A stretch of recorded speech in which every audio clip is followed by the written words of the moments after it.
Ternyata ada 4 negeri yang didoakan oleh Rasulullah Shallallahu Alaihi Wasallam, bahkan 2 di antaranya tidak akan bisa dimasuki Dajjal dan 1 lainnya akan menjadi tempat dibunuhnya Dajjal di akhir zaman.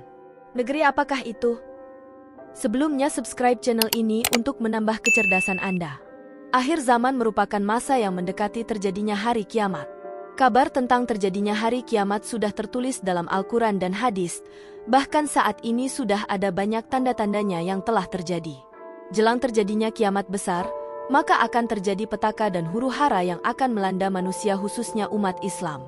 Dajjal laknatullah akan menebar fitnahnya ke berbagai penjuru bumi. Rasulullah pun menganjurkan 4 negeri ini untuk ditinggali. Karena negeri ini begitu diberkahi oleh Allah Subhanahu wa Ta'ala. Pertama, Mekkah dan Madinah. Mekah menjadi salah satu negeri yang direkomendasikan Nabi untuk ditinggali.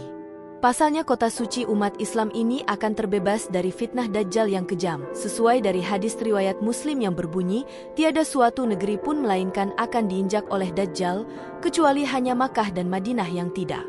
Tiada suatu lorong pun dari lorong-lorong Makkah dan Madinah itu, melainkan di situ ada para malaikat yang berbaris rapat untuk melindunginya.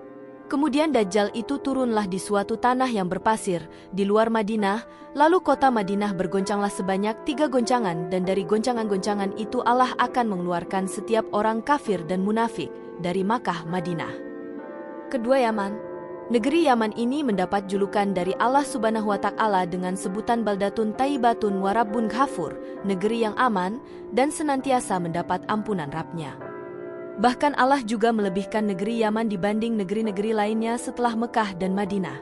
Pada akhir zaman nanti, umat Islam pada akhirnya akan menjadi pasukan perang.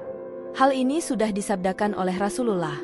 Dari Abdullah bin Hawalah mengatakan, Nabi Shallallahu Alaihi Wasallam bersabda, pada akhirnya umat Islam akan menjadi pasukan perang, 1 pasukan di Syam, 1 pasukan di Yaman, dan 1 pasukan lagi di Irak.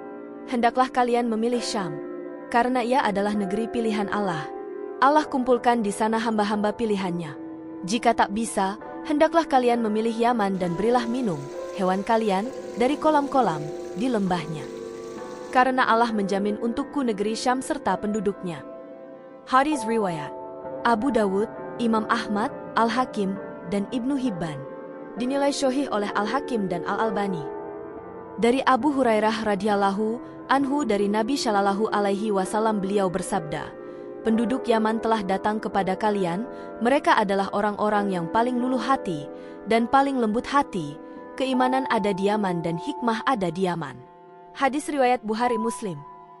Dari sahabat Sauban berkata, Rasulullah Shallallahu Alaihi Wasallam telah bersabda, sesungguhnya kelak aku akan berada di samping telagaku.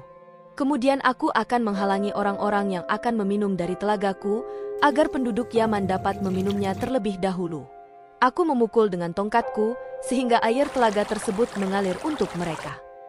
Hadis riwayat Muslim. Dari Ibnu Umar beliau menyebutkan Nabi Shallallahu Alaihi Wasallam pernah berdoa, Ya Allah berkatilah kami pada Syam dan pada Yaman. Hadis riwayat Bukhari. Lantas adakah doa yang lebih mustajab dibanding doa Nabi? Nabi Muhammad Shallallahu Alaihi Wasallam bahkan pernah memuji kota ini dalam sabdanya, sesungguhnya aku benar-benar mencium harumnya karunia Tuhan yang Maha Pemurah dari Yaman. Berapa banyak mata air kemurahan dan hikmah yang terpancar dari sana.